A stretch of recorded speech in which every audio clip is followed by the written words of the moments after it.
जय हिंद दोस्तों जैसा कि आप सबको पता होगा, कल यूपी लेखपाल का रिजल्ट जारी कर दिया गया है और इस रिजल्ट में बहुत ही बड़े लेवल की धांधली देखने के लिए मिली है। बहुत ही बड़े लेवल का स्कैम हुआ है। अगर आप देखें तो ऐसा लग रहा है कि सभी 15,000 संदिग्ध को इस डीबी के लिए पास कर दिया गया है और ऐसे में सभी बच्चों के साथ जो सीधे साधे बच्चे हैं, जो सिर्फ पढ़ाई करते हैं, नकल नहीं करते हैं, अपने पढ़ाई के दम पे आगे जाना चाहते हैं, उनके साथ बहुत ही बड़ा धोखा हुआ है। अगर आप पूरा रिजल्ट में देखें तो इन सभी बच्चों के साथ बहुत ही बड़ा धोखा हुआ है। इनके 2 साल इनसे ले लिए गए हैं और बदले में इनको कुछ भी नहीं दिया गया है। अगर मैं बात करूं कि अगर आप देखे होंगे कि जब आपका एग्ज़ाम हुआ था, तो उस समय एक लड़की बहुत ही ज़्यादा चर्चा में थी क्योंकि इसके पास पूरा चिट बरामद हुआ था। पहले से ही इसके पास एक पर्ची थी और उसमें सारा कुछ अपना नोट करके लाई थी एग्ज़ाम को हल करने के लिए। अगर आप देखें, इसके पास जो पर्ची थी, जो इसमें ऑप्शन थे, वो पूरी तरह से सही थे। आंसर की आने के बाद इस पर बात की गई थी, इसको मिलाया गया था। वही अगर हम बात करें, इसका नाम रितु सिंह है और अगर हम देखें और इसका जो कॉलेज है जिसमें जहाँ पे इसका एग्ज़ाम हुआ था, उसका नाम चेतना गर्ल्स इंटर कॉलेज है। आप देखिए, उस समय इस पे एफआईआर भी हुई थी और इसकी भी आप पूरा देख सकते हैं। Chetna girls inter college, Ritu Singh इसका नाम है। रविवार के दिन आपका एग्ज़ाम हुआ था, तो पूरी डिटेल मैं आपको देने वाला हूँ। तो आप देखिए, इस लड़की के ऊपर एफआईआर हुआ था उस समय और अगर आप देखिए तो इसको भी डीबी के लिए क्वालिफाई कर दिया गया है। आप कैसे हो सकता है कि जो बच्चा रिस्ट्रिकेट हो जाता है, जो बच्चा एग्जाम से बाहर कर दिया जाता है, वो कैसे डीबी के लिए क्वालिफाई किया जाएगा? आप देखिए, इसका जो नंबर है लास्ट में आप देखिएगा 56 21 82। 56 21 82 इसका रजिस्ट्रेशन नंबर है और जो डीबी के लिए क्वालिफाई किया गया है, इसमें भी आप देखेंगे तो 56 21 82 है और इसको डीबी के लिए क्वालिफाई कर दिया गया है और इसका नाम रितु सिंह है। आप देख सकते हैं। तो आप खुद सोचिएगा कि आप सबके साथ कितने बड़े स्तर पे धांधली हुई है और कितना बड़ा धोखा आप सबको दिया गया है।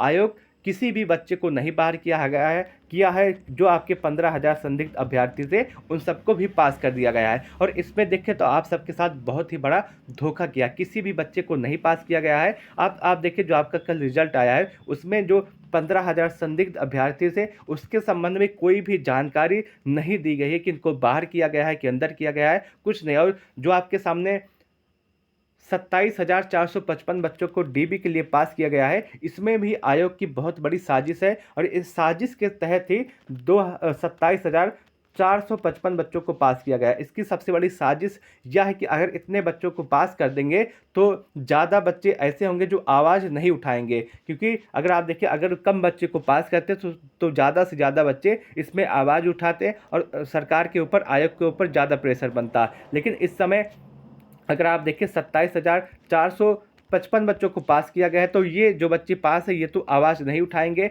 ये आप देखें, ये आवाज़ नहीं उठाएंगे और आवाज़ जो उठाने वाले बच्चे हैं, उनकी संख्या भी अब कम हो गई है और बाद में इसमें से 8,000 बच्चे को लिया जाएगा, बाकी बच्चों को इसमें से बाहर कर दिया जाएगा। तब ये बच्चे परेशान होंगे, तब इनके लिए कोई नहीं आएगा। तो आप देखिए, इसको साजिश के तहत इतने बच्चों को पास किया गया है। अगर इतने बच्चों को ना पास किया जाता तो आयोग के ऊपर भी दबाव होता कि बहुत सारे बच्चे जो है अपील करते, मांग करते कि रिजल्ट को सही तरीके से जारी किया जाए और आप देखेंगे उसके तहत ही, साजिश के तहत ही इतने बच्चों को पास किया गया है। अगर आप देखिए, अगर धांधली नहीं हुई होती तो डीबी का कट ऑफ आपका 75.75 कैसे चला जाता। अगर आपका डीबी का कट ऑफ इतना गया है तो आप खुद सोच सकते हैं जो आपका फाइनल कट ऑफ है वो कितना जाने वाला है। 80 के पहले तो नहीं रुकने वाला। तो मैं उम्मीद करता हूँ कि आपको यह छोटी सी जानकारी अच्छी लगी होगी और मैं अपनी बातों को सही से आप सबके सामने रख पाऊँगा। दोस्तों, इस पूरे रिजल्ट में उन बच्चों का नुकसान हुआ है जो सही से अपनी पढ़ाई कर रहे थे, जो नकल के भरोसे नहीं थे, कहीं पे एक भी पैसा नहीं खर्च करना चाहते थे,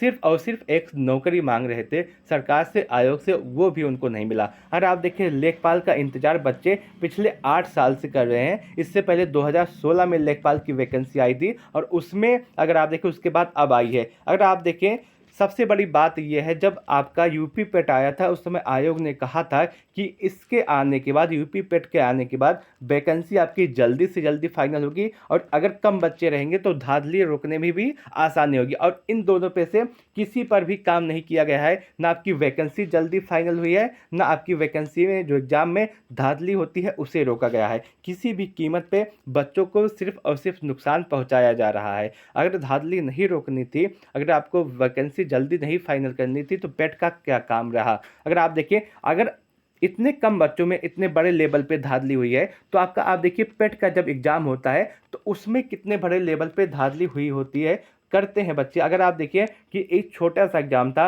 आपके लखनऊ में सेंटर था, अगर आप देखिए इतने छोटे से एग्ज़ाम में जहाँ पे 2 लाख बच्चे थे, इनका एग्ज़ाम कराना था और 2 लाख बच्चों का ये एग्ज़ाम सही से नहीं कर पाए, तो 24 लाख बच्चों का ये एग्ज़ाम कैसे सही से करा पाते होंगे? क्या उसमें धांधली नहीं होती होगी? मैं उम्मीद करता हूँ कि मैं अपनी बातों को सही से आप सबके सामने रख पाया हूँगा। आपके हिसाब से क्या लगता है कि आपके साथ धोखा किया गया है या नहीं? आपकी ज़िंदगी बर्बाद की गई है या नहीं? अगर आपको लगता है कि आपके साथ धोखा हुआ है, तो आप येस करके कमेंट कर सकते हैं। अगर आपको लगता है आपके साथ नहीं धोखा हुआ है, तब आप नो कर सकते हैं। बाकी यह मोरा मुझे जो जानकारी प्राप्त हुई है, उसके हिसाब से मैं आप सबके सामने यह वीडियो लाया हूँ और आपके साथ धोखा किया गया है। यूपी लेखपाल के एग्ज़ाम में बहुत ही बड़े धाँधली हुई है। बाकी आपको क्या लगता है? आप कमेंट सेक्शन के माध्यम से ज़रूर बताइएगा। वीडियो को लास्ट तक देखने के लिए आपका बहुत-बहुत धन्यवाद।